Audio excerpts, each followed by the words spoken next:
A'udzu billahi minasyaitonir rajim. Bismillahirrahmanirrahim. Alhamdulillahi rabbil alamin wa bihi nasta'inu ala umurid dunya waddin. Wassalatu wassalamu ala asyrafil anbiya'i wa imamil mursalin sayyidina wa maulana Muhammad wa ala alihi wa sahbihi ajma'in, amma ba'd. Qala Syekhul Musannif rahimahullahu ta'ala wa nafa'na bihi wa bi'ulumihi fid dharaini amin. Kemarin yang terakhir disebutkan fa innal fitnata tudhibul fitnata. Kegemukan yang tidak wajar, obesitas, terlalu gemuk itu bisa menghilangkan kecerdasan. Memang bab yang kemarin masih bab 4, yaitu bagaimana kita tirakat menahan diri dengan menahan hawa nafsu, terutama nafsu daripada perut. Hukia dan riwayatake an Yahya bin Zakaria, saking Nabi Yahya bin Zakaria alaihi salam, apa anna iblisa, apa sak temene iblis, bada iku pertelo sapa iblis lahu maring Zakaria, Nabi Zakaria, Nabi Yahya, wa alaihi lan iku ing atase iblis ma'aliku utawi pira-pira cendok. Suatu saat Nabi Yahya bertemu dengan iblis dalam keadaan membawa sejumlah sendok. Faqala mongko ngendika lahu maring iblis sapa Yahya, sapa Nabi Yahya ing pengendikan, ma hadhi, ma iku apa to hadhi utawi iki ma'alik. Qala ngucap sapa iblis ing pengucap, asyahawatu iku pira-pira syahwat, allati rupane syahwat, asidu kang napa mancing-mancing ingsun biha kelawan syahwat bani adama ing bani Adam. Jadi iblis membawa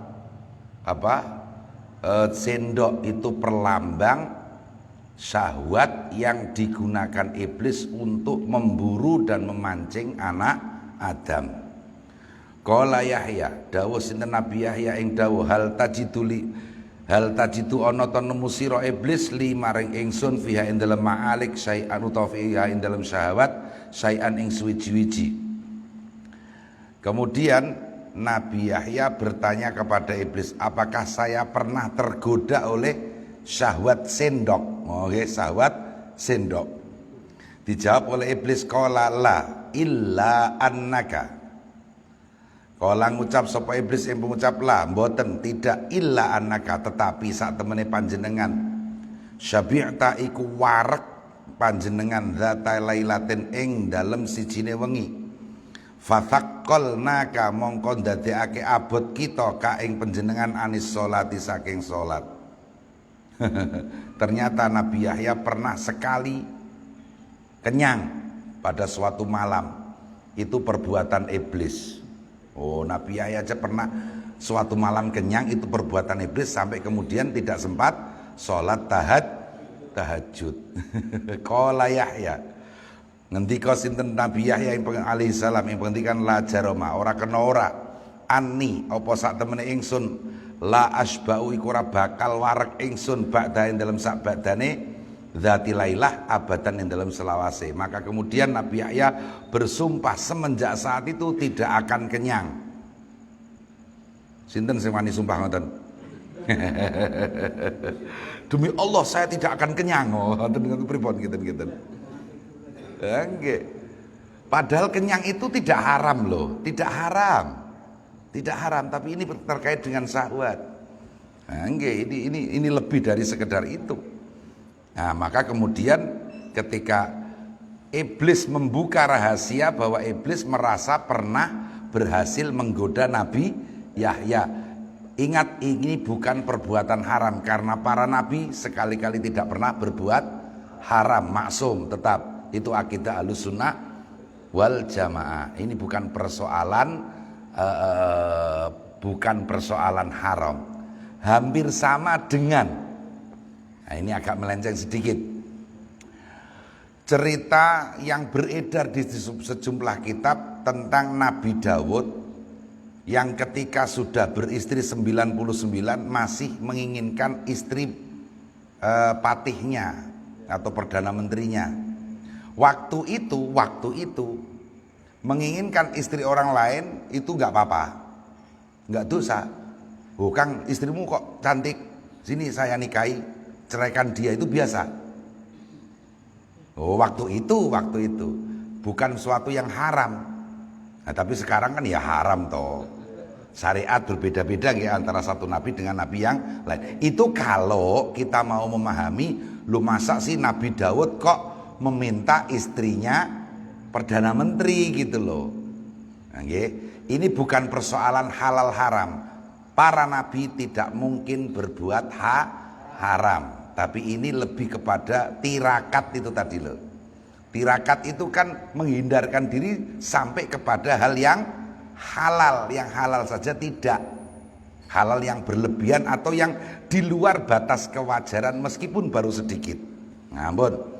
Jadi sekali lagi Nabi Yahya sekali saja pernah tidak sholat qiyamul lail gara-gara kenyang digoda oleh iblis. Ini yang nggak ada dosanya, sekali lagi nggak ada dosanya. Penjenengan ya bolak-balik orang tahu tahajud ya ora dosa lah ya. Gitu.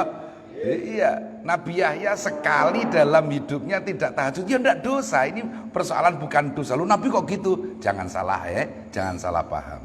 Mungkin kita aja sering enggak tahajud. Nah, nggih niku. Ampun. Maka kemudian Nabi Yahya bersumpah tidak akan kenyang lagi setelah itu.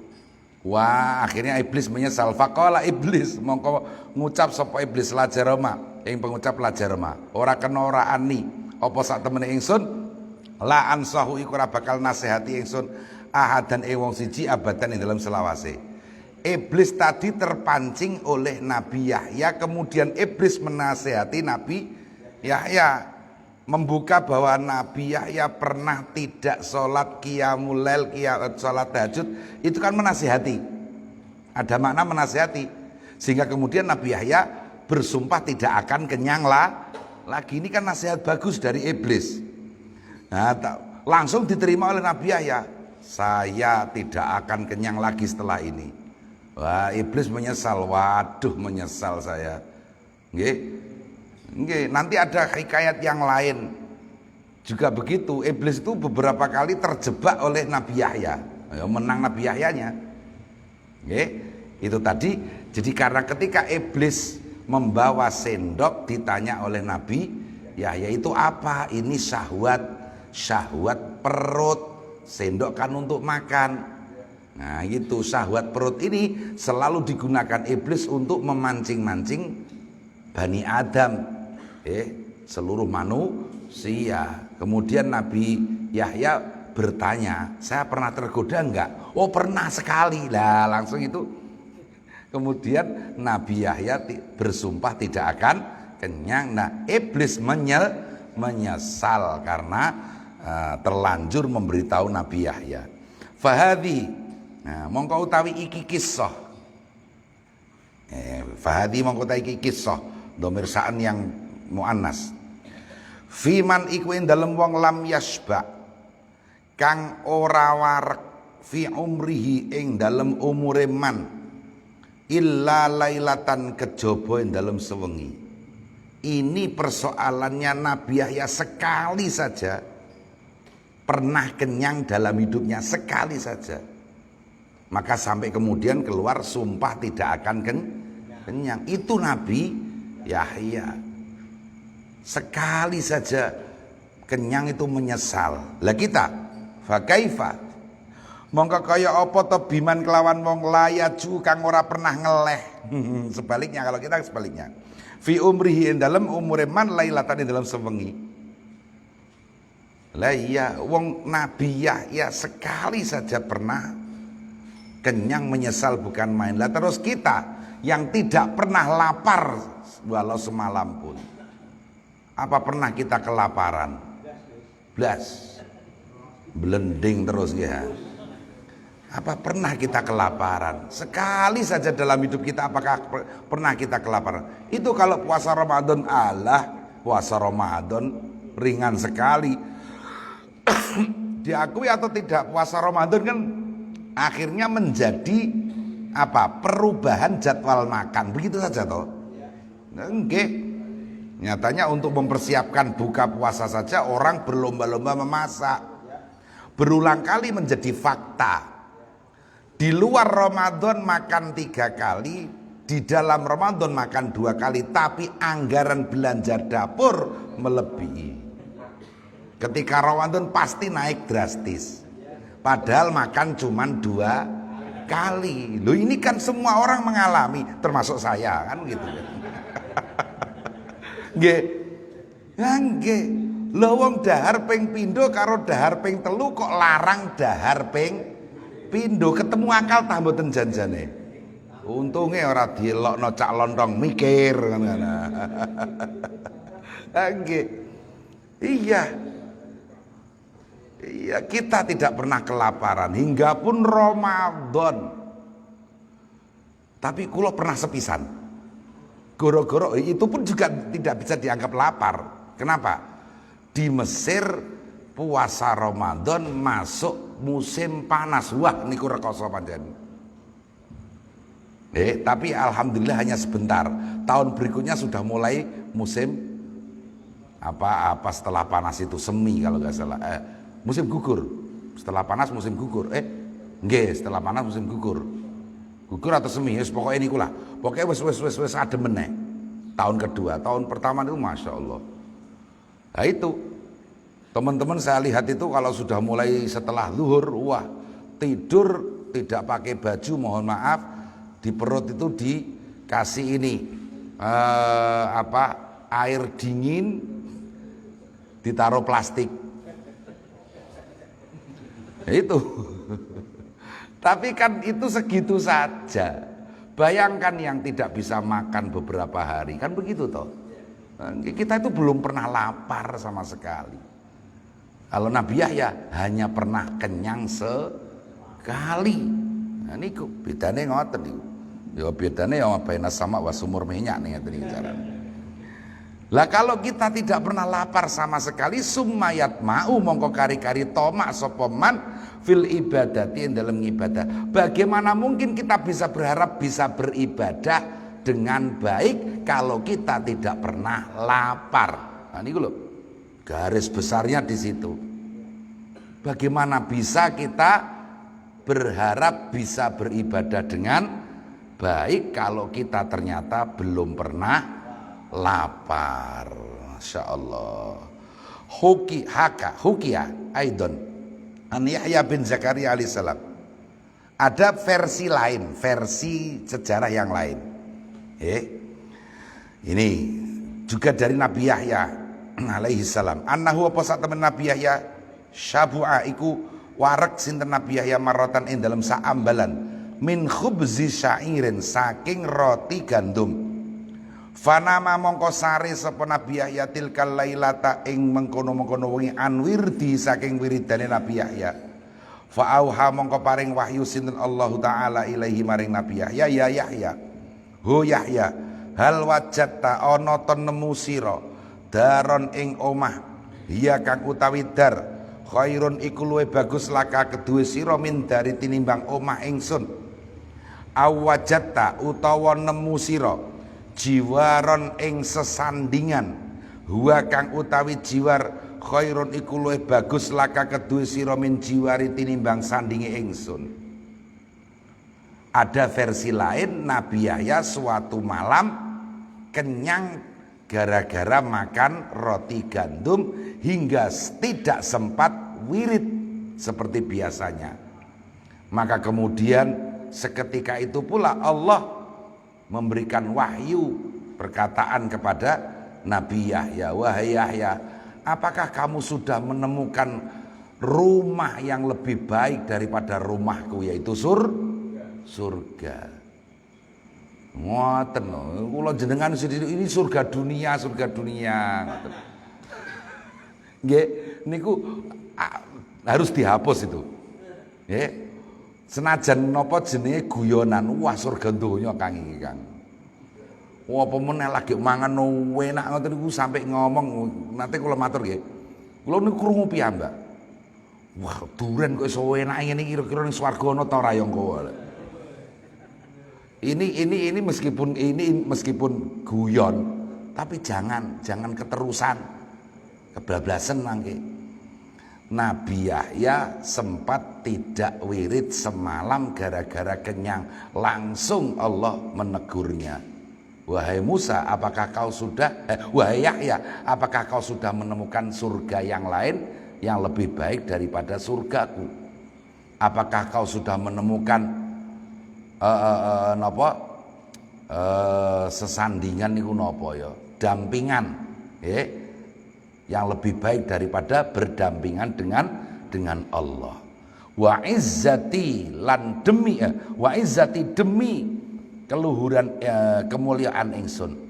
Wa jalali lan keluhuran ingsun lawit tolakta lamun ndelok sira alal firdausi ngatasé swarga firdaus wa tolakta lan ndelok sira ala jahannam ngatasé neraka jahanam la bakaita mongko yekti bakal nangis sira asodida kelawan nanah wuk badalat dumu'i kelawan ganti pira-pira Allah walala bistalan yekti bakal nganggo sira al hadida ing wesi badalal musuha kelawan dadi gantine wol suf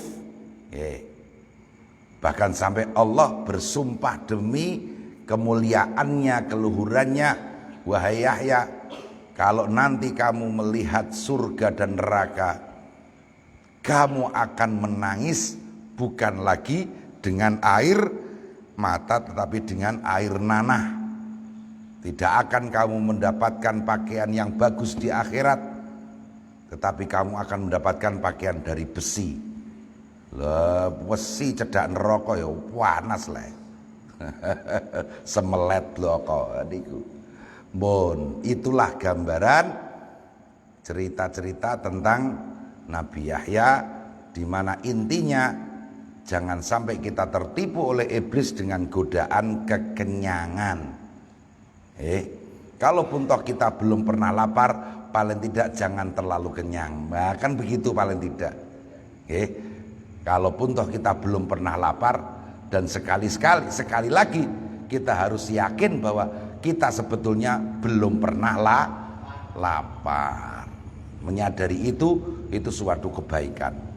Mbon al-babul khamisu fi ghalabatin nafsi dalam menangi nafsu, menangane nafsu wa adawati syaitani lan permusuhane setan. Yang bagi sayukjo lil akili kedue wong kang duweni akal ayyak ma'a apa yen to numpes sapa akil syahwatan nafsi ing syahwate nafsu. Lagi masih biljui kelawan ngelek.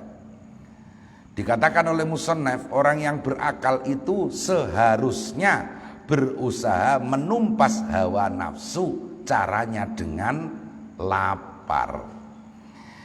Idzil ju'u krana utawi ngeleh qahrun iku bisa numpes li aduwillahi maring musuhe Gusti Allah.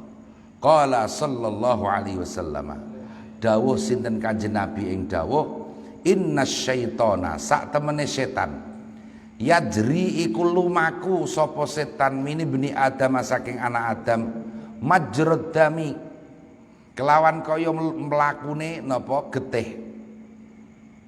Jadi di dalam tubuh manusia kan ada darah. Darah itu kan mengalir. Nah setan itu ya sama-sama bersama-sama dengan darah itu mengalirnya seperti darah di sekujur tubuh kita. Nggih. Ya tangan ya iso ngaplok wong, iso nyolong, iso nyopet kan tenan. Ya karena ada setannya di tangan ini. Ya mata juga ada setannya. Telinga juga ada setannya. Nah niku. Jadi ini sabda baginda Rasulullah SAW.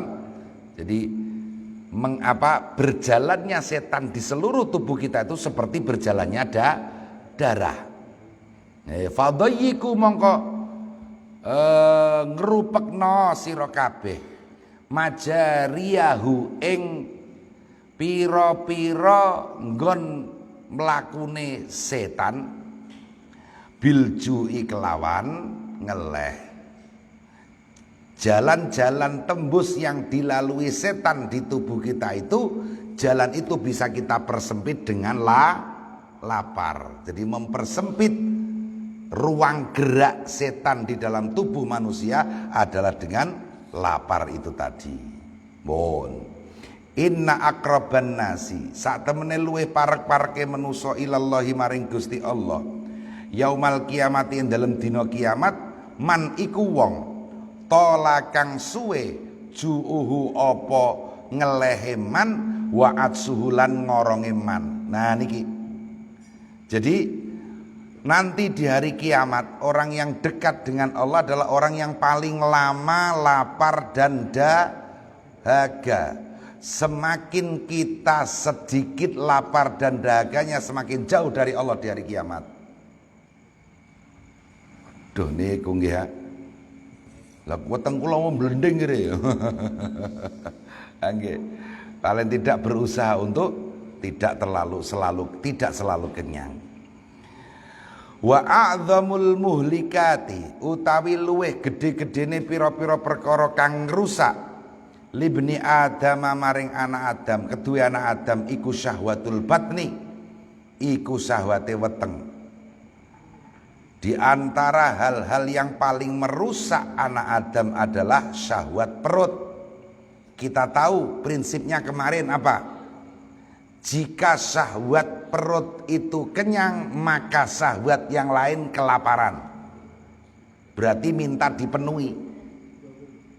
Tapi kalau syahwat perut itu lapar, syahwat yang lain kenyang, berarti tidak perlu dipenuhi. Oh, niku ngaten. Nggih, itu prinsip kita seperti itu. Iya, wong warak iku pengen macem-macem nggih, ha? Nggih, ana serbel-serbel niku ditututi ya nggih. Jajalah jenengan ngeles, serbel-serbel biasa mawon nggih, ha? Nggih, mripat iku ya ora pendirangan-pendirangan. Niku gara-gara mripat pendirang-pendirangan niku wetenge warak ngoten lho. Nek wetenge ngeleh niku ndelok abang ijo ya biasa wae. Nek perlu mata niku berkunang-kunang dak nggih ya. Blereng niku nek ngeleh ngoten lho nggih. Kalau kita lapar itu mata berkunang-kunang, melihat yang pemandangan yang macam-macam itu tidak tertarik. Lah itu nyata. Prinsipnya begitu. Syahwat perut jangan sampai kenyang. Sebab ketika syahwat perut kenyang, syahwat yang lain lapar. Lapar artinya minta dipenuhi. Tapi kalau syahwat perut ini lapar, syahwat yang lain justru kenyang, tidak perlu dituruti. Ya niku ngoten.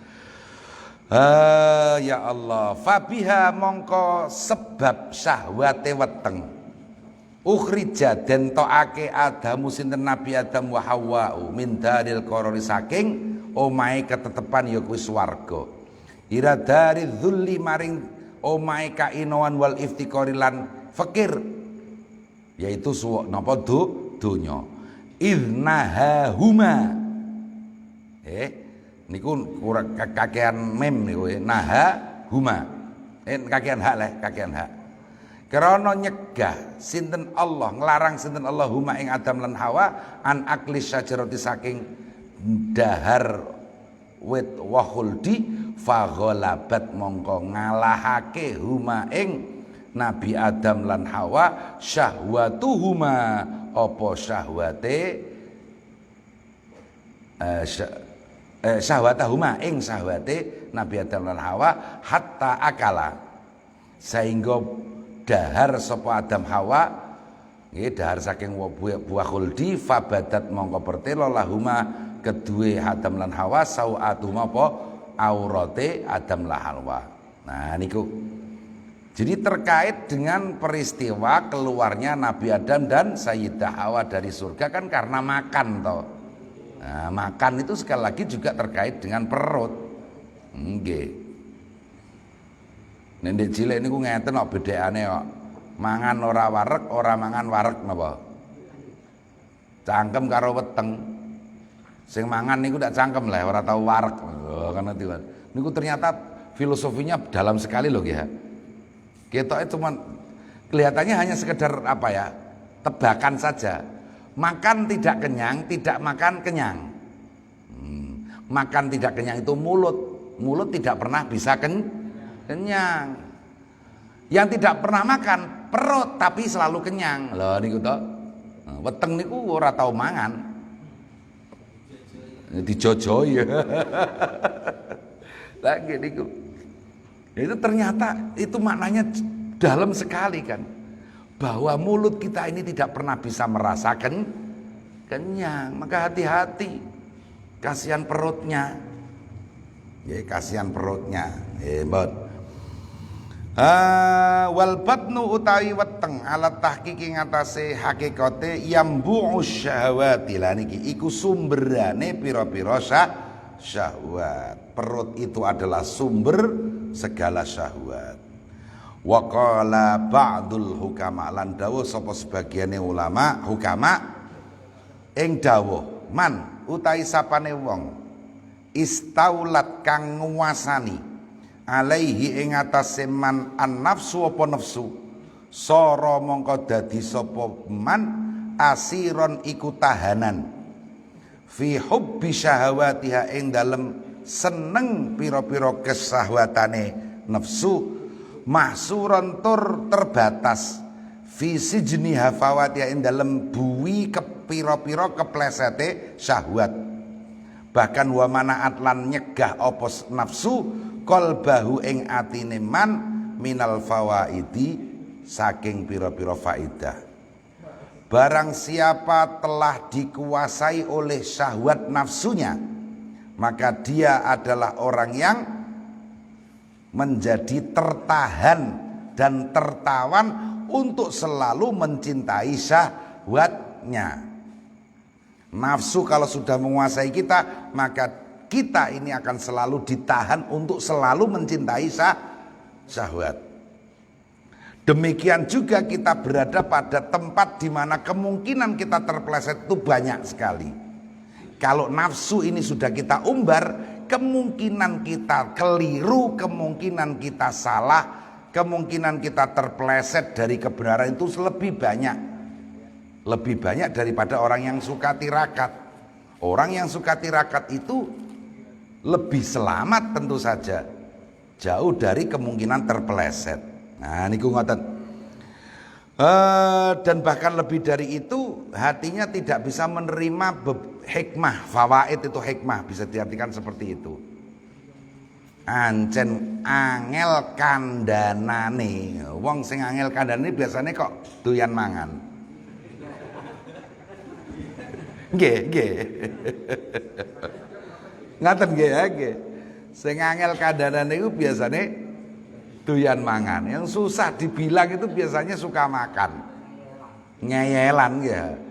Masya Allah kalau debat berbusa-busa. Habis itu 2 piring habis. Nah niku. Masya Allah. Man saka ardul jawarihi bisyahwat. Manutai sapane wong saka iku nyirami sapa man ardul jawari ing bumine pira-pira gauta. Disirami bisyahwati kelawan pira-pira syahwat faqat gharisa mongko teman-teman nandur sapa man fi qalbi ing dalem atine man syajaratan nadamati ing wit-witane kegetunan. Barang siapa menyirami tubuhnya dengan syahwat maka sama halnya dia menanam tanaman penyesalan. Napa jenenge awak kok dijoki wae karo syahwat, disirami terus kali syahwat, itu sama halnya kita menanam tanaman yang akan membawa pada penyesalan. Bon, innallaha satamene Gusti Allah taala hale maha luhur Allah khalaqa iku nitahake sinten Allah al khalqa ing makhluk ala salasati durubin ing atase 3 pira-pira werna. Allah menciptakan makhluk itu dalam 3 bentuk. Khalaqani ta'ake sinten Allah al malaikata ing malaikat. Wa raqabalan masang sinten Allah fihi min dalam malaikat al aqla ing akal. Walam yuraqib lan ora masang sapa Gusti Allah sinten Gusti Allah fihim ing dalam malaikat asyahwata ing syahwat. Jenis makhluk itu setidaknya ada 3. Pertama malaikat. Allah hanya memasang akal, tidak memasang syahwat. Itu jenis pertama. Wa khalaqalan nitahake sinten Allah al bahaim ing pira-pira raja kaya. Wa rakabalan masang sinten Allah fiha ing dalem bahaim asyahwat ing syahwat. Walam yurakib lan ora masang sinten Allah fiha ing dalem bahaim al akla ing akal. Sebaliknya malaikat, jenis makhluk yang kedua adalah binatang. Allah hanya menanamkan, memasang syahwat pada binatang, tidak pernah memasang akal pada binatang. Mun cetha niku nggih. Lah terus wa khalaqalan nitahake sinten Allah ibna Adam ing ibnu Adam, wa rakabalan masang sinten Allah fi dalam ibnu Adam al akla wasyahwata. Kalau manusia dipasangi dua hal, akal dan syahwat.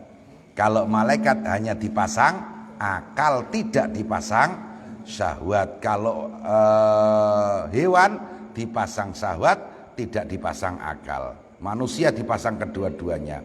Faman wong kote sapane wong golabat kang ngalahake syahwatuhu apa syahwate man aklahu ing akale man, fal bahaimu mongko utawi pira-pira raja kaya khairun iku luwih bagus minhu tinimbang man. Astagfirullahaladzim. Barang siapa syahwatnya mengalahkan akalnya, maka kambing lebih mulia daripadanya. Nggih. Nggih, soale napa? Kambing kuwi ora duwe utek, manusa duwe utek ning kalah. Nggih. Jadi, nggih. Ya Allah. Balhum adal inhum illa kal an'ami balhum adal. Orang-orang seperti itu seperti apa? Binatang, bahkan lebih sesat daripada binatang, sebab binatang tidak pernah mempunyai akal. Kita manusia punya akal. Kok akal kita dikalahkan oleh syahwat, padahal akal kita tahu bahwa syahwat itu membahayakan. Kok masih kalah? Berarti binatang lebih mulia daripada kita. Kita siapa? Kita yang akalnya kalah oleh syahwatnya. Naudzubillah min dzalik. Wow, wonten guyon ning internet. Anda bisa berenang, tidak bisa. Anjing saja bisa berenang, berarti anjing lebih baik daripada Anda. Ganti balas, lah Anda bisa berenang. Oh, saya bisa berenang. Kalau begitu apa bedanya Anda dengan anjing? Nah. Mantap nih gue Mas. Nggih, cocok niku. Nggih. Barang iso nglangi wae kok bangga. Iwak betik wae iso nglangi. Masya Allah, ini ada pertanyaan. Di masyarakat kita kan makan 3 kali sehari itu sudah jadi kebiasaan umum. Apakah orang yang memiliki kebiasaan tersebut termasuk dalam kategori selalu dalam keadaan kenyang? Insya Allah tidak. 3 kali sehari bagi kita, jangan kaget. Bagi orang Arab itu 1 kali makan 6 on. Makanya 1 mud itu, ya, setiap kali denda itu kan 1 mud, 2 mud, nah itu 1 mud, ukurannya 1 mud. Karena orang Arab itu dulu makannya itu satu kali makan 6 on. Nggih. Nggih, lho orang Arab kan tubuhnya besar-besar dan kuat-kuat. Nah itu, nggih. Jadi kalau 3 kali sehari masih kelaziman lah, nggih. Masih kelaziman. Ya asalkan itu tadi. Ya, tapi antara 3 kali makan itu kan ya snacknya itu, ngemilnya ini yang, nah niku susah niku, nggih. Bon, wangsul mriki malih. La ilaha illallah. Waman utawi sapane wong ghalaba kang ngalahake akluhu apa akale man syahwat ing syahwate man. Nah, kalau manusia itu akalnya bisa mengalahkan syahwatnya, fahuwa mongko utawi man khairun iku luwih bagus minal malaikati tinimbang malaikat. Manusia yang akalnya bisa mengalahkan syahwatnya, maka dia lebih baik daripada malaikat.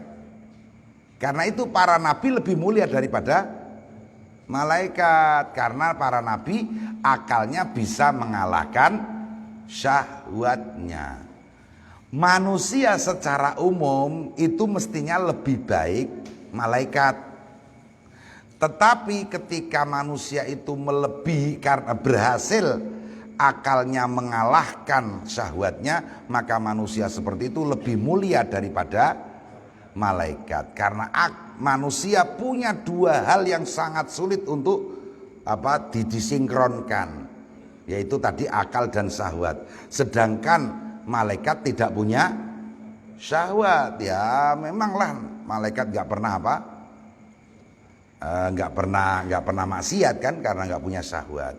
Bon, lanjut.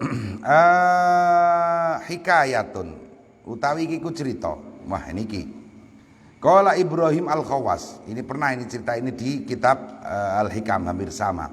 Kuntu ana sapa ingsun fi Jabalil Lakam, ing dalem pegunungan Lakam. Faraaitu mongko weruh ingsun rumanan ing delima.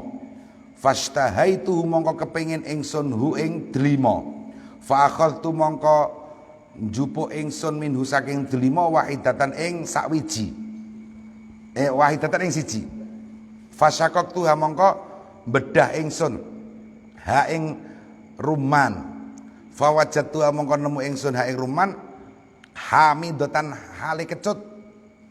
Famadaitu mongko tumurus ingsun wa taraktu lan tinggal ingsun ar-rumana ing delima. Ibrahim Al-Khawas suatu saat di pegunungan melihat satu buah delima. Terus kepingin banget memakan delima itu, ketika diicicipi ternyata asam sekali, kecut, maka ditinggalkan. Kemudian beliau melanjutkan perjalanan. Faraitu mongko mirsani ingsun rajulan ing wong lanang matruhan kang glesot, hale glesot utawa kang glesot mawon. Qadijtamaat hale teman-teman kumpul alaihi ing atase rajul azanan biru apa pira-pira rengit. Kemudian saya menjumpai seorang lelaki ya tergolek begitu, terkapar, seluruh sekujur tubuhnya dikerubuti rengit niku napa basa Jawa, basa Indonesia nih. Rengit nggih. Pokoke serangga-serangga lah nggih. Fakultu mongko ngucap ingsun assalamu alaika. Nah, maka Ibrahim Al-Khawas mengucapkan salam kepada lelaki tersebut. Faqala mongko ngucap sapa rajul limang wa alaikassalamu ya Ibrahim. Oh, ternyata orang ini lebih dulu mengenal Sayyid Ibrahim Al-Khawas. Fakultu min aina araftani. Min aina saking endi to arafta kenal panjenengan ni ing kula. Loh, kok Anda kenal saya? Saya tidak kenal Anda. Ya. Ya gambarane niki gelandangan lah nggih.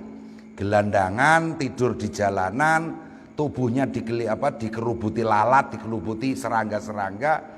Ya, dengan keadaan seperti itu Syekh Ibrahim Al-Khawas menyapa assalamu alaika, dijawab wa alaikassalam ya Ibrahim. Oh, langsung disebut namanya. Lu dari mana Anda kenal saya? Faqala mongko ngendika sapa rajul man arafallaha.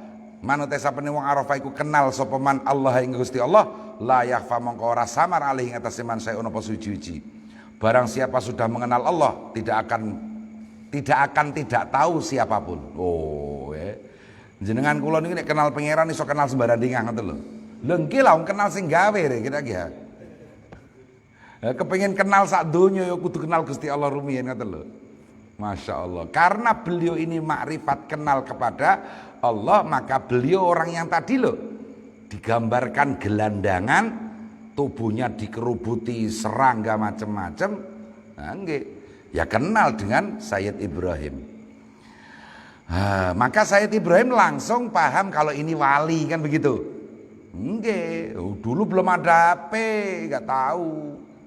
Sekarang kan tiba-tiba tahu. Karena ada HP kan. Masuk kenal akhirnya ya.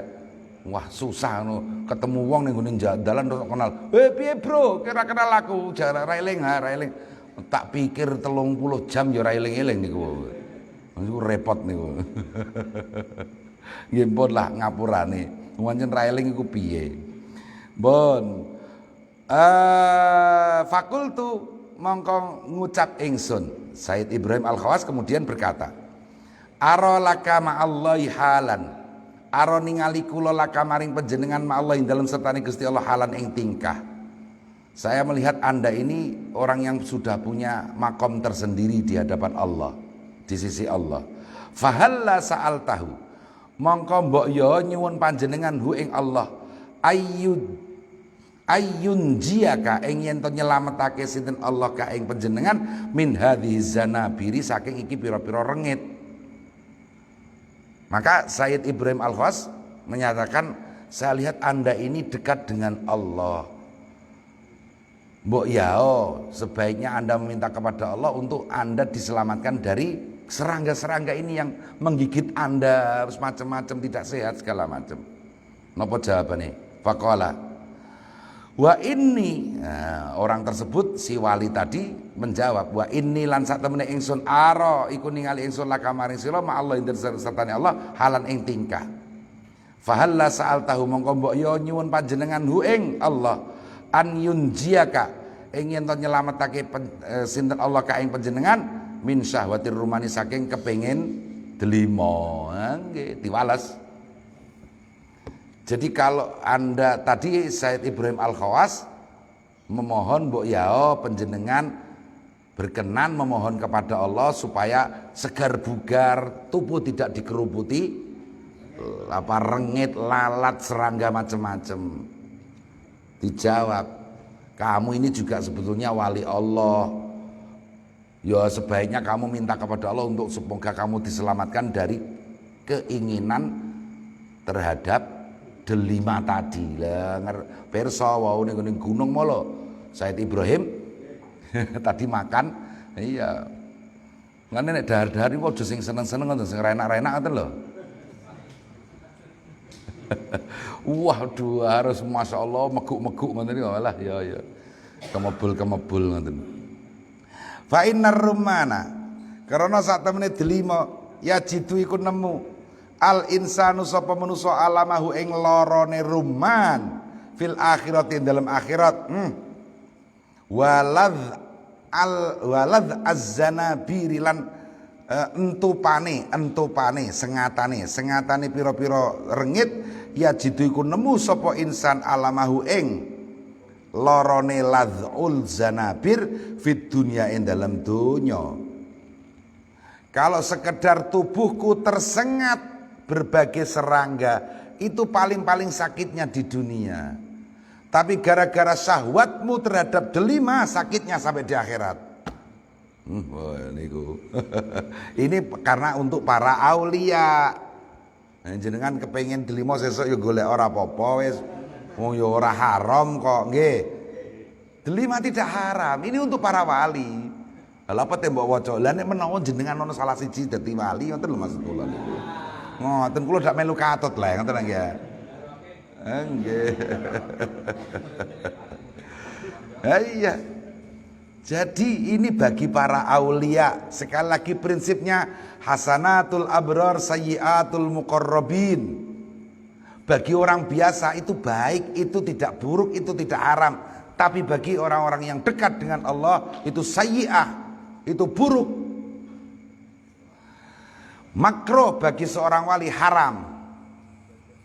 Haram bagi seorang wali lepas dari hadratullah. Oh ngoten. Nek kula jenengan makruh wabrak.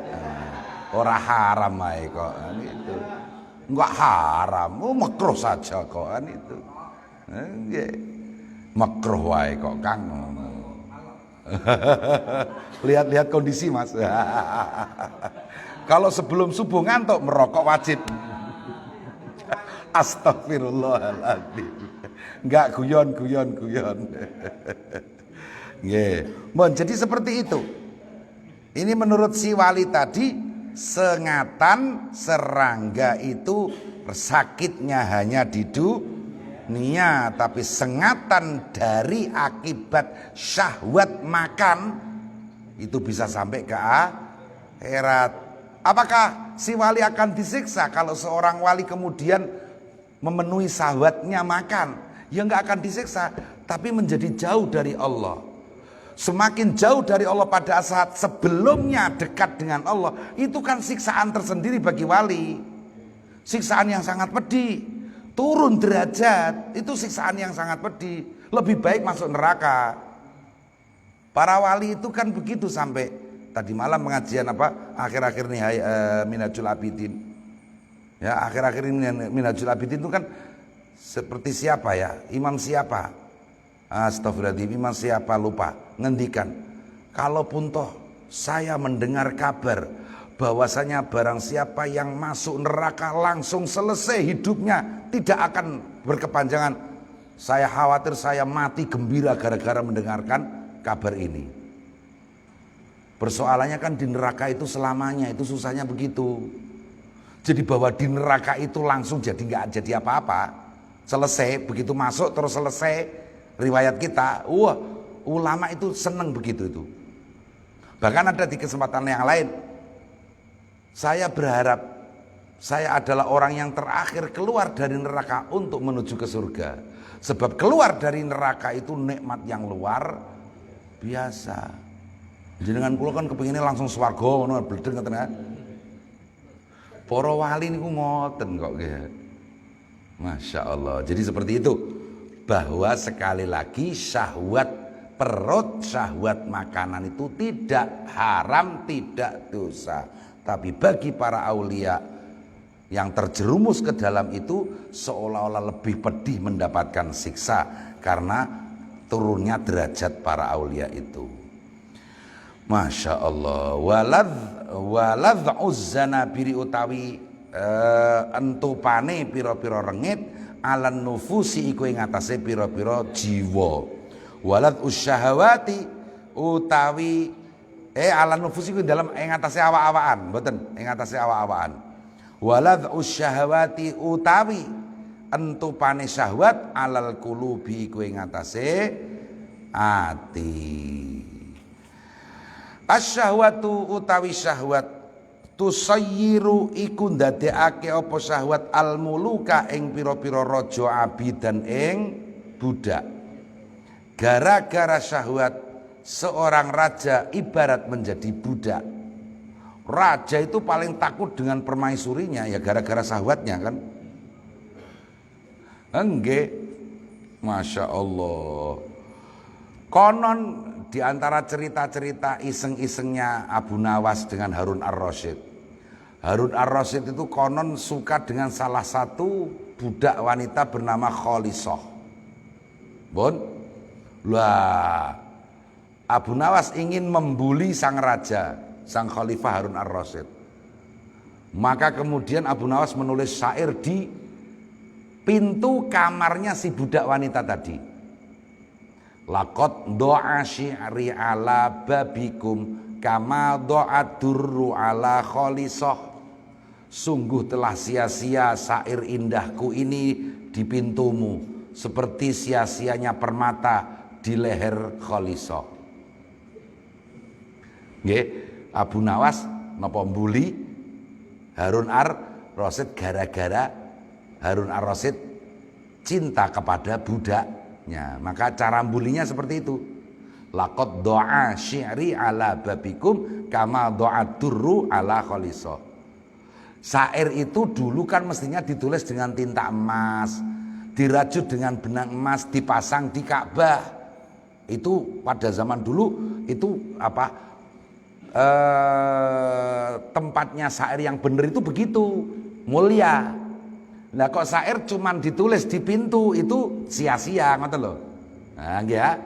Nah, makanya syairnya Abu Nawas ini sia-sia karena hanya ditulis di pintu, seperti sia-sianya permata kalau dikasihkan kepada si budak yang bernama Khalisah ini gitu loh.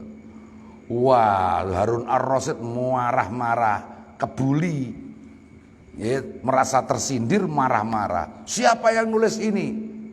Wah, budak Abu Nawas itu sudah malam-malam. Wah, Abu Nawas dapat bocoran besoknya dia Abu Nawas mau diadili oleh sang raja.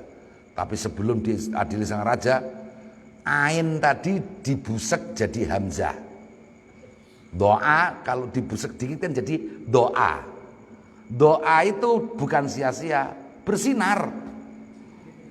Bersinarlah syairku di pintu kalian seperti bersinarnya permata di leher Kholisoh. Begitu. Akhirnya Abu Nawas selamat. Niki sing nulis kula raja niki, kula niku pancen muji-muji Kholisoh. Mulane jenengan ya pas nek jenengan niku seneng karo Kholisoh, pancen masyaallah gitu. Tapi itu sebenarnya kan juga sindirannya lebih mendalam lagi. Raja bisa menjadi budak gara-gara syahwat. Nah begitu. Ngono iku mbok bener mbok ya Abu Nawas ngono iku ya mbok. Allahu a'lam karangane wong ngono. Oh barang ora hadis wae kok dak ya. Ya ora ana hukume mawon niku. Nggo cerita-cerita. Ngono iso diarani wis wong NU gawene nek cerita-cerita ora ana dasare dak lah. Mungkin dhewe yo nge-share berita ya ora ana dasare padha wae. Nggih pegel ati kula delok share-sharean berita niku. Share-share bagikan terus saya. Nah, jadi begitu. Ini hanya sekedar cerita. Diambil hikmahnya kembali ke sini, asyahwatu tusayyirul muluka abidan. Syahwat itu bisa menjadikan seorang raja sebagai budak. Wasabru utawi sabar yusayyiru iku ndadekake apa sabar al abida ing budak mulukan ing pira-pira raja. Sebaliknya dengan bersabar seorang budak seperti menjadi seorang raja. Nggih ala taro. Niku kula ora pati kepenak petengan kene niki. Ala taro ana ta ora weruh sira. Ilaz kisati Yusufa maring kisah Nabi Yusuf alaihi salam. Wa Zulaikha lan Siti Zulaikha. Faqat sara mongko teman-teman dadi Yusuf sinten Nabi Yusuf Sultana Misra. Sultana Misra iku pimpinane Mesir. Bisa beri sebab sabare Nabi Yusuf. Tapi wasarat lan dadi Zulaikha sapa Zulaikha dalilatan ino hakiratan tur ketegese ino fakiratan tur fakir ajuzan tur tuwek amya atur wuta li ajli syahwatiha krana arae syahwate Zulaikha. Fa inna Zulaikha krana satemene Zulaikha lam tasbir iku ora bisa sabar sapa Zulaikha an mahabbati Yusufa saking nyenengi Nabi Yusuf. Jadi sampai wa ghallaqatil abwaba wa qalat haytalak. Itu kan gara-gara syahwat yang menghinggapi Siti Zulaikha sampai menutup menjebak Nabi Yusuf, ditutup pintunya wa ghallaqatil abwaba wa qalat haytalak. Nggih. Tapi Nabi Yusuf qala ma'adzallah, aku berlindung kepada Allah. Niku Nabi Yusuf yang akhirnya menjadi pembesar Mesir, tetapi Siti Zulaikha yang kemudian menjadi bahan gunjingan wanita sekota, gitu. Nggih, ya jadi nggih, ya gara-gara nggak sabar. Makanya orang yang sabar memendam cinta kok kemudian mati, dialah syuhada cinta. Oh, ngoten Mas. Jenengan nek seneng wong iku dipendem wae ngoten ya. Sampai mati ya. Syuhada cinta karena sabar ngoten ya. Nggih. Tur wong ngoten niku kan ya sabar ya akeh kancane nggih ha. Nggih angger nglamar wong wis akeh kancan wae, lha berarti kancane akeh ngoten lho. Maksudnya ditolak ya. Angger nglamar wong wedok kok kekancan wae Mas, ya wis. Kancaku akeh ya. Dalam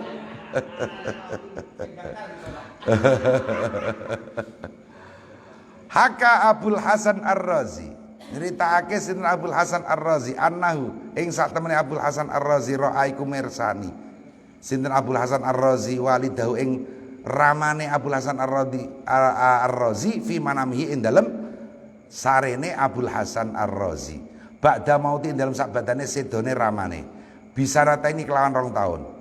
Wa alaihi lan iku ing atase ramane siabun utawi klambi minal qatrani saking tir. Faqala mongko matur sapa Abul Hasan lahu maring ramanipun ing pematur ya abi. Hu bapak kula mali Mau tai apa toli iku kedue ingsun aro ningali kula alika ing atase panjenengan hayata ahli nari ing tingkai ahli neraka. Faqala mongko ngendika sapa ramanipun niki wau, ya waladi, ho anak lanang ingsun, jadzabatni narikni ing ingsun nafsi apa nafsu ingsun ilan nar. Jadi Abul Hasan Ar-Razi menceritakan ayahnya sendiri setelah meninggal, kemudian di dalam mimpi ia bertemu ayahnya yang sudah meninggal. Dikatakan ayahnya dalam keadaan seperti ahli neraka. Maka kemudian bertanya, mengapa wahai ayahku? Ya karena aku dijerumuskan oleh nafsuku. Fahdhar mongko waspada sira ya waladi, ho anak lanang ingsun, min khadi'ati nafsika, saking tipuane nafsu ira. Ini sak temene ingsun ubutuli itu iku diparingi bencana sapa ingsun bi arba'in kelawan perkara papat. Masallatu ora padha nguasani apa perkara papat illa li syiddati syakwati, kejaba krana bangete cilaka ingsun wa ana ilan kangelan ingsun. Iblis rupane iblis, wa dunya lan donya, wa nafsi lan nafsu ingsun, wal hawa lan kesenengane nafsu. Kaifa iku kaya apa to al khalasu utawi bebas, wa kulluhum tais kabehane papat iku adai pira-pira musuh ingsun. Wa arolan ningali ingsun al hawa ing kesenengan, tad'u iku ngajak ilahi maring hawa, khawatir apa pira-pira krentek ingsun, fi dzulmatis syahwati ing dalam petenge pira-pira syahwat, wal ara ilan pira-pira pendapat. Masya Allah niku ngoten. Jadi disebutkan oleh syair tersebut tadi, musuh utama kita itu adalah 4. Pertama iblis, kedua dunia, ketiga nafsu, keempat kesenangan nafsu. Bon summa qal wallahu a'lam bissawab. Al-Fatihah.